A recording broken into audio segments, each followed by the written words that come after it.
la préoccupation centrale qui est exprimée à travers les deux textes majeurs de ce livret consiste à trouver un mécanisme permettant d'assurer la performance et l'efficacité du budget national, et cela en rapport avec la fonction de tout budget, à savoir servir de ciment et d'instrument d'articulation et d'affirmation des politiques publiques de l'État. Il est bien entendu que cette préoccupation est celle de tous les secteurs de la vie nationale, qu'il s'agisse du Parlement, de la presse et du secteur privé, qui ont largement répondu à notre dernière rencontre sur le budget 2013-2014 organisé conjointement par le CDES et le groupe Croissance en partenariat avec le ministère des Finances.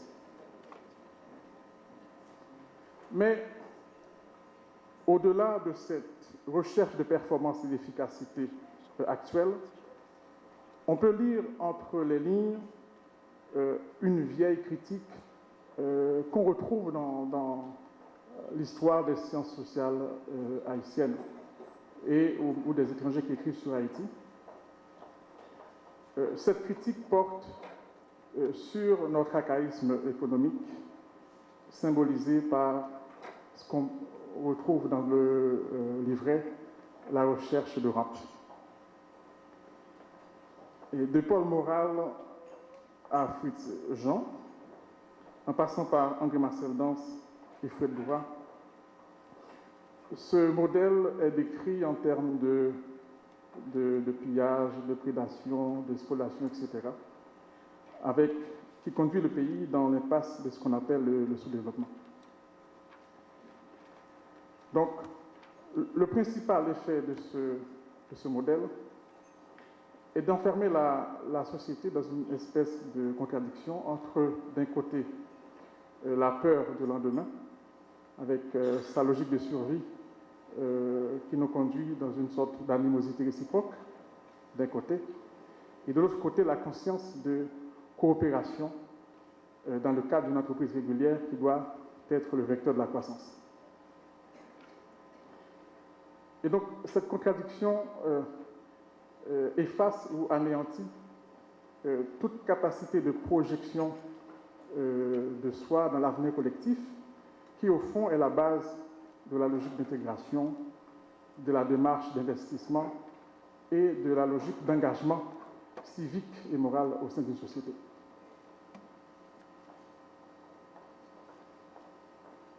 Cette contradiction constitue, à n'en pas douter, le déterminant central de la crise chronique qui caractérise notre société et qui, au fond, nous éloigne des préoccupations exprimées en sous-titre dans ce livret, qui est la perspective de croissance, la modernisation économique et sociale, la création d'emplois et décents et durables. Donc, la problématique de ce séminaire consiste à trouver les clés de rupture avec ce modèle. Cette démarche, bien évidemment, nous conduira au cours de ces 2 journées à explorer les sources de notre motivation économique, plus spécifiquement à interroger nos systèmes de valeurs et croyances, d'aspiration et de critères de réussite. Il va de soi que le sens du travail et de l'industrie constituent les principaux vecteurs de la prospérité des grandes nations. En tout cas, c'est ce qu'on peut retenir dans la lecture d'un auteur classique, Alexis de Tocqueville, dans La démocratie en Amérique. Peut-être on peut la trouver aussi dans d'autres écrits historiques. Le problème reste bien évidemment de savoir comment stimuler ce sens de travail et cet esprit d'industrie dans le sens du capitalisme moderne, en tout cas au sens où l'entend Max Weber dans l'esprit protestante, l'éthique protestante et l'esprit du capitalisme. Pendant ces 2 journées, les réflexions vont être articulées autour d'un certain nombre de thèmes et d'ateliers que vous pourrez trouver la programmation à la fin de ce livret. Ce que je peux souhaiter, c'est que des idées qu'occasionneront ces 2 journées de débat et de discussion réagira, la lumière qui nous guidera vers ce nouveau modèle poursuivi, en tout cas préconisé par le ministre des Finances à travers son texte du livret. Les outils existent et nos pratiques doivent s'y conformer pour que la dépense publique devienne véritablement un levier de croissance économique. C'est le sens de l'initiative que nous avons prise en faveur des achats groupés pour l'ensemble des administrations de ce pays, en vue d'en optimiser l'impact économique et social. Nous avons également soutenu l'importance d'adapter notre dispositif fiscal et douanier. Cet effort a été engagé dès l'élaboration du budget 2013-2014. C'est ainsi que des aménagements fiscaux importants ont été engagés et doivent être amplifiés. Nous avons entamé une profonde révision de notre tarif douanier qui favorisait paradoxalement les importations de biens finis et désavantageait les transformateurs d'intrants pour une part importée. Désormais, ce sont les producteurs nationaux qui doivent, à travers le tarif, être incités à produire et à être protégés, autant que faire se peut dans le cadre des accords de la CARICOM qui nous lient à nos partenaires les plus proches, comme à ceux de l'Organisation mondiale du commerce. L'adoption d'une politique tarifaire appropriée est une condition essentielle pour attirer des investissements de qualité et créer les emplois que tout le monde attend dans le pays. Dans le cadre de l'élaboration du prochain budget 2014-2015, cet effort sera poursuivi et étendu à d'autres champs de la fiscalité.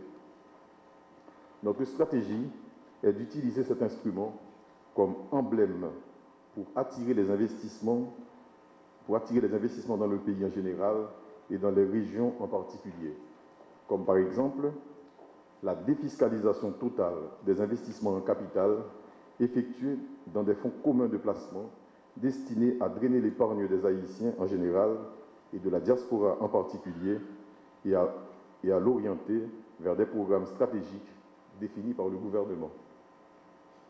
Une politique de défiscalisation agressive sur les bénéfices des entreprises réinvesties en Haïti, plus particulièrement en région. La suppression de l'impôt sur le revenu pendant un certain temps pour les membres de la diaspora qui reviennent investir et s'installer dans le pays. L'élimination de la taxe sur les bénéfices distribués aux ouvriers sous forme de participation jusqu'à une hauteur de 20%.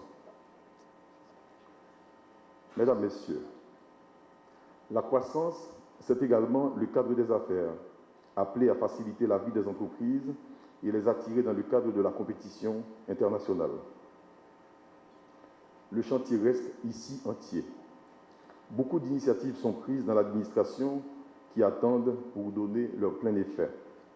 C'est par exemple l'inauguration prochaine du projet de création d'une société anonyme presque entièrement en ligne.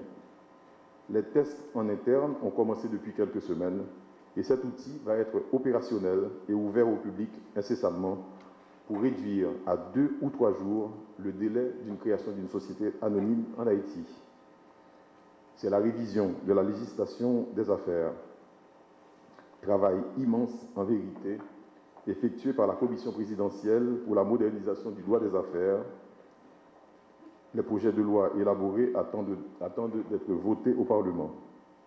C'est aussi l'adoption d'une manière d'accéder à la terre pour réaliser par exemple des projets agricoles ambitieux, suivant des modalités que nous appelons le remembrement foncier par capitalisation, où les petites parcelles sont mobilisées dans le cadre d'un projet comme des actifs porteurs de dividendes ou d'intérêts.